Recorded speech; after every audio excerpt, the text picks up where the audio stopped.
Washington, D.C., once the throne of unquestioned Western power, buzzed with anticipation. A new summit on U.S. Africa relations was about to begin.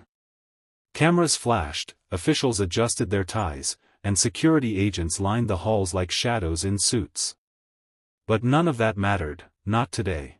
Inside the marble-walled chamber, Donald Trump, ex-president turned political agitator, took the podium like a man returning to reclaim an empire. His voice, sharp and boastful, cut through the air like a blade dipped in arrogance. "America will lead Africa again," he declared, his tone drenched in the conviction of a man who believed the past could be forced onto the future. The audience, a mix of diplomats, lobbyists, and corporate moguls, applauded. But not all. In the front row sat a man in a plain military jacket, no golden cufflinks, no polished shoes. Just posture like iron and eyes that had seen too many puppet strings. Ibrahim Traoré, president of Burkina Faso, and to some, the beating heart of a rising African resistance, remained seated, unmoved, unbothered. Trump noticed. He leaned toward the mic with that infamous smirk. "Some people in this room still don't understand who built the modern world. We did. We wrote the rules." That was the moment the room shifted. Traoré slowly rose. Not with a jerk, not with anger, but with silence that echoed louder than applause. The cameras turned. Heads followed, and even Trump, momentarily off balance, stepped back from the podium. Then, Traoré spoke. Calm, controlled, cold as steel. "We're not your colonies." Gasps rippled like waves hitting a dam. A silence descended, not of respect, but of realization. A storm had entered the room, and it spoke with an African accent. The room froze, not because they feared Traoré, but because they suddenly understood, he was not here to negotiate. He was here to dismantle a myth.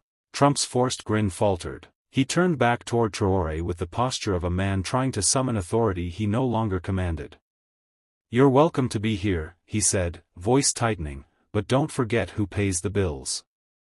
Who builds the roads? Who funds your armies?" Traoré's eyes didn't blink. "We build our roads with the bones of those you left in the dust. We fund our armies with the will of people who buried your flags. And we've learned, every coin from your pocket comes with a chain." A murmur stirred the chamber. Kamala Harris exchanged glances with Blinken. Macron shifted in his seat. The African delegates, for once, didn't look toward Washington, they looked toward Traoré. And something changed in that gaze. Submission became steel. Trump stepped forward again, voice booming. "You think Burkina Faso is ready to lead the world? You've got sand, not silicon. Spears, not satellites." But Traoré didn't flinch. Instead, he walked to the edge of the platform, no security stopped him. He leaned forward into the microphone. "You think satellites make you a leader? They make you a spy. You build networks to watch the world, but no one listens to you anymore." There was no applause. Only the sound of power cracking. The camera zoomed in, broadcasting the moment across continents. African youth in Dakar, Lagos, Kinshasa, even Baltimore and Atlanta, watched with breath held. In their eyes, Traoré wasn't just a man. He was a fuse. Trump muttered to an aide, "Shut his mic." But Traoré didn't need it. He had already spoken louder than any broadcast. As Trump recoiled in frustration, expecting the room to rise in his defense, something unsettling happened. No one moved. His entourage, once eager to echo every jab and chuckle, remained frozen. Even the American press pool, typically quick to shield his legacy, lowered their cameras as if unsure who was still the protagonist in this unfolding drama. Traoré adjusted his jacket slowly. Then he turned, not to Trump, but to the crowd. "You speak of leading Africa," he said calmly, "but the last time you led us, you left scars. Scarred borders. Scarred economies. Scarred people. Now you return, not with bandages, but with contracts, weapons, and cameras. And call that leadership."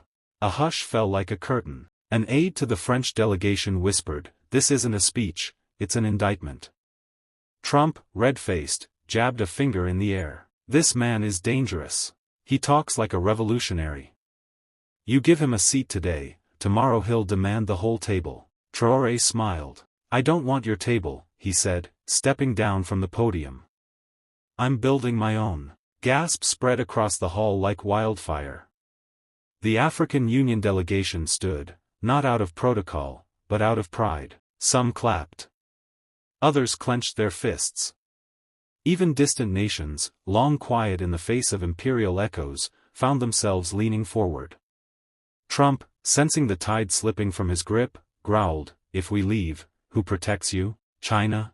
Russia? You'll collapse without us. Traoré didn't even turn around. His voice, low and sharp, sliced the tension. If we collapse, at least it will be by our own hands, not beneath your boot. For the first time in the session, Trump had no answer. The cameras panned out, catching his silence like a verdict. And across continents, the world leaned in. The old empire had spoken, but a new voice was rising. Backstage corridors of the assembly buzzed with agitation. Lobbyists, diplomats, and journalists paced like sharks that smelled unfamiliar blood. What had just happened on that stage wasn't diplomacy, it was defiance. And the man delivering it wasn't a seasoned power broker from the West. He was a 36-year-old revolutionary from a land they once called the periphery. Inside the press room, an American correspondent whispered, Did you see Trump's face? He thought it would be easy, until Traoré showed up with a voice like thunder. Meanwhile, Trump had retreated to a private suite, flanked by advisors in tailored suits and furrowed brows. His anger wasn't just at Traoré, it was at the silence of the room, the lack of applause. The hollow echo of his threat. It reminded him of something he feared more than defeat, irrelevance. We have to hit back, he growled. Publicly, call him an extremist, a dictator, something that sticks. One aide hesitated, then offered, But sir, that might only make him stronger. People are already rallying to him. Africans. Young Americans. Even Europeans. Trump slammed his hand on the table. Then silence him another way. Freeze aid. Pressure the UN, use our media allies. We've built this game, we know how to rig it. But the problem wasn't just the message. It was that the world had finally started listening to someone else. Traoré, meanwhile, remained unshaken. In a quiet room guarded by Burkinabe soldiers, he reviewed footage of his speech. Not out of vanity, but strategy. We won't win by matching their weapons, he told his advisor. We win by speaking the truth they buried. Loud enough that even their people start asking questions. And they already were. On TikTok, teenagers posted clips with captions like, Right arrow, Traoré spoke. My president just mumbled. Right arrow, he said what our leaders never dare to. Right arrow, Africa's got a lion now. The digital battlefield lit up faster than any summit. And as Traoré prepared for round 2, Trump realized the war he started wasn't one of armies. It was one of ideas. The morning after the confrontation, Washington moved fast. Faster than usual. A flurry of diplomatic cables zipped across oceans, laced with urgency and quiet desperation. Isolate Traoré. Cut off his lifelines. Make him an example. That was the unofficial order echoing in backchannels from the White House Situation Room to embassies in Africa. By noon, the U.S. Treasury announced sanctions. Not against Burkina Faso directly, but against companies tied to its gold exports, infrastructure partners, and even digital payment systems. It was a classic move, economic strangulation disguised as diplomacy. The press spun it predictably. CNN ran the headline, U.S. moves to curb authoritarian threat in West Africa. Fox called him a rogue warlord. But the people? The people weren't buying it this time. In Harlem, a crowd gathered under a mural of Malcolm X. A local activist with a mic shouted, They fear the man because he reminds them of what they crushed. He's not a threat to peace, he's a threat to their power. Across TikTok and Twitter, hashtags like #TraorTruth and #AfricaRising began trending. Videos dissecting Traoré's speech went viral in classrooms and barbershops, from Atlanta to Accra. And young Americans, black, brown, even white, started asking uncomfortable questions. Why do we always punish people who resist the West? If Africa's weak and poor, why do we need to sanction them? Is this really about democracy, or something else? Meanwhile, Traoré stood before his cabinet in Ouagadougou, stone-faced but resolute. They thought gold was our weakness, he said, voice low. But they forgot, we've been poor before. We're not afraid of scarcity. What we fear is silence. What we fight is submission. One advisor warned, the sanctions will hurt, President. Traoré nodded. Yes. But this time, the hurt speaks. And when pain has a voice, even empires tremble. He turned to the window, watching the Burkinabe flag flutter under the sun. In that moment, it wasn't cloth. It was a warning. Let them come. We've been waiting. As Traoré's words ricocheted across continents, something began to unravel, not in Ouagadougou, but in Washington.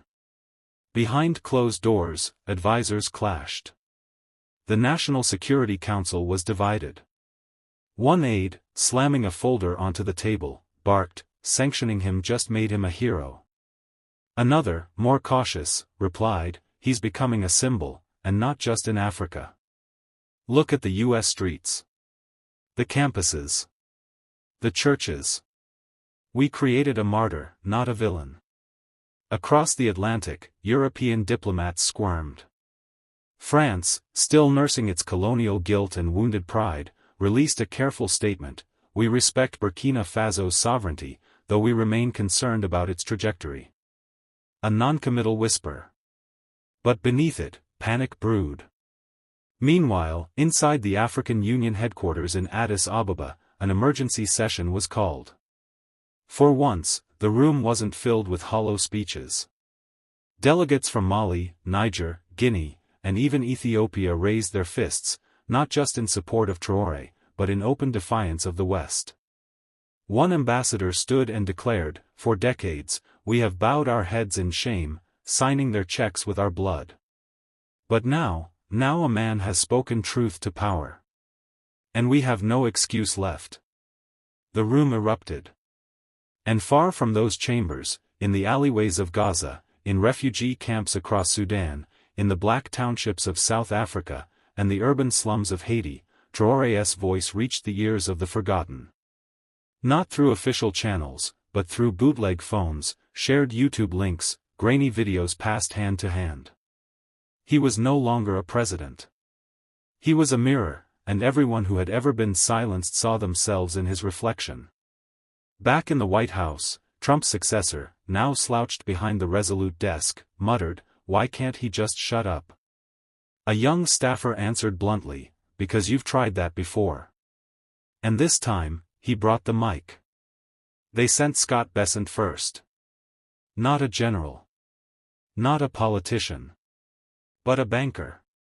The former U.S. Treasury advisor arrived in Ouagadougou with his $10,000 suit and Wall Street arrogance, smiling as if the world still belonged to men like him.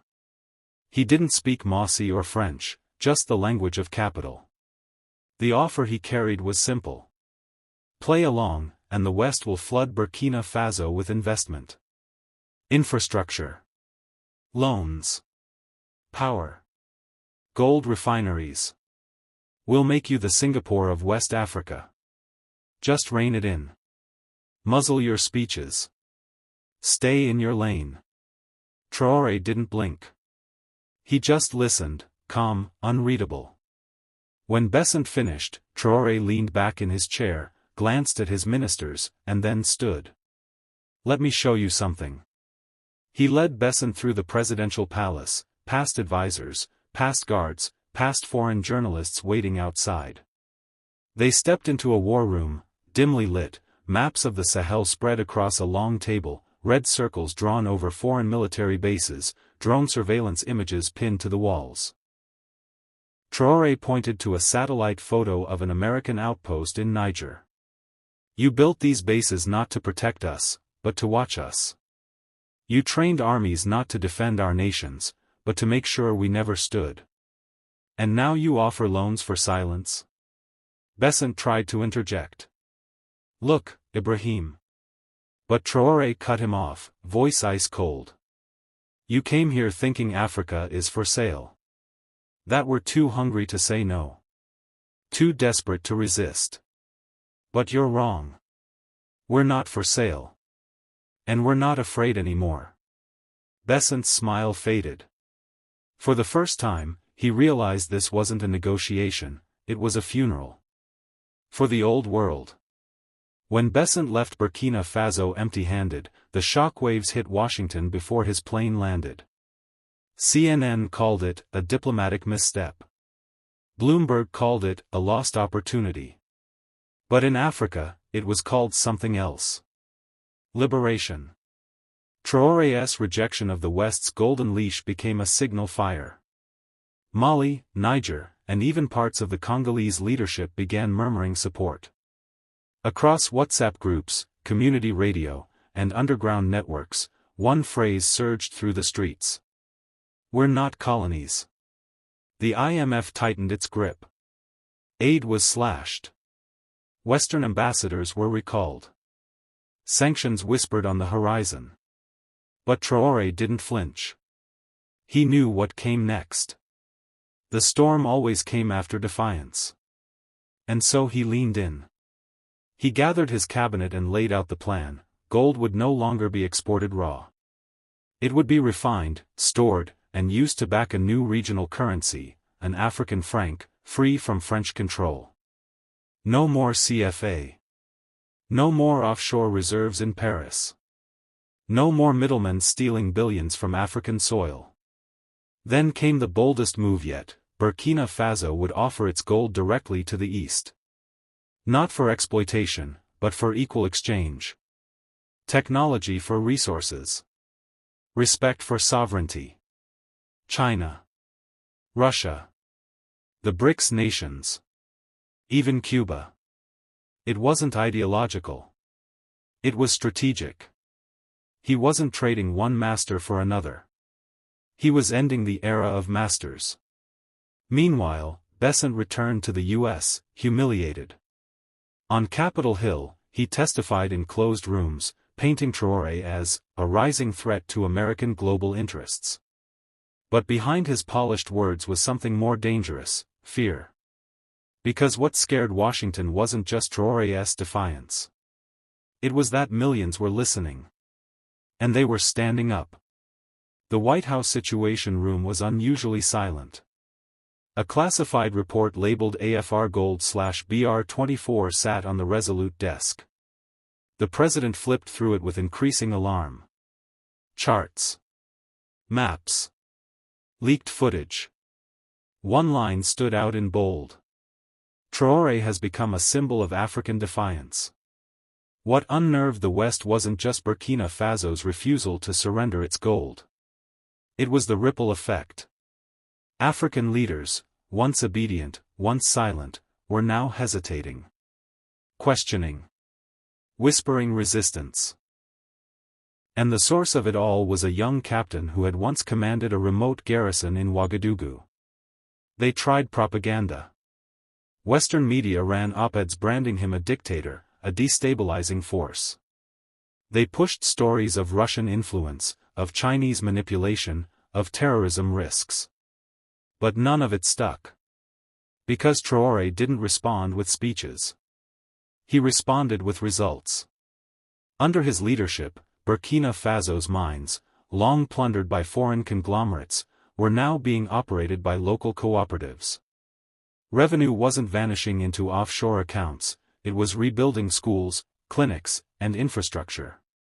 Solar grids lit up rural towns once forgotten by colonial policy. He stood at a press conference, not with generals or bankers, but with miners and nurses. And when asked about Western sanctions, he didn't blink. If you cut us off, he said, we'll grow stronger. Because finally, we'll have to stand on our own legs. And when we do, your chains won't fit us anymore. Meanwhile, Scott Bessent, under pressure to fix the situation, floated a new idea: economic destabilization. Secret memos began circulating. Pressure allies. Block trade. Cut off supply routes. But they were too late. The world was shifting. And it wasn't Washington setting the terms anymore. The empire was trembling, and Traoré hadn't even raised his voice. The United Nations hall buzzed with tension as Traoré stepped up to the microphone. His face was calm, but his eyes held fire. Cameras from every corner of the globe zoomed in. The world waited to hear what he would say, not because they expected submission, but because they knew he never played by their script. Across the room, Scott Bessent sat stiffly beside the U.S. delegation. He offered a polite, rehearsed smile. But Traoré didn't even glance his way. Instead, he lifted a document above his head, an old colonial treaty from the 1950s, still used to justify foreign mining rights in West Africa. This, Traoré declared, is not a contract. It's a curse. And today, I break it. He ripped the paper in half. The sound echoed like a gunshot through the chamber. A wave of gasps followed, but he wasn't finished. You come to us with terms. With deals. With threats. You come speaking of civilization, order, and democracy, yet your hands are stained with centuries of theft and silence. We've had enough. The African delegations rose in silent support: Senegal, Mali, Niger, Congo, even South Africa. One by one. The West watched in stunned disbelief as the continent stood united behind Traoré. Bessent rose to leave, but Traoré's voice stopped him cold. Tell your investors this: Africa's gold is no longer your hedge against collapse. It's the fire that will melt the chains you built. And we will decide its future. As he walked off stage, reporters surged forward. One shouted, "Captain Traoré, what do you say to those who call this dangerous?" He paused only for a moment. Revolution always is. But it's only dangerous to those who profit from silence. And with that, he disappeared into the crowd, not a politician seeking applause, but a soldier leading a continent.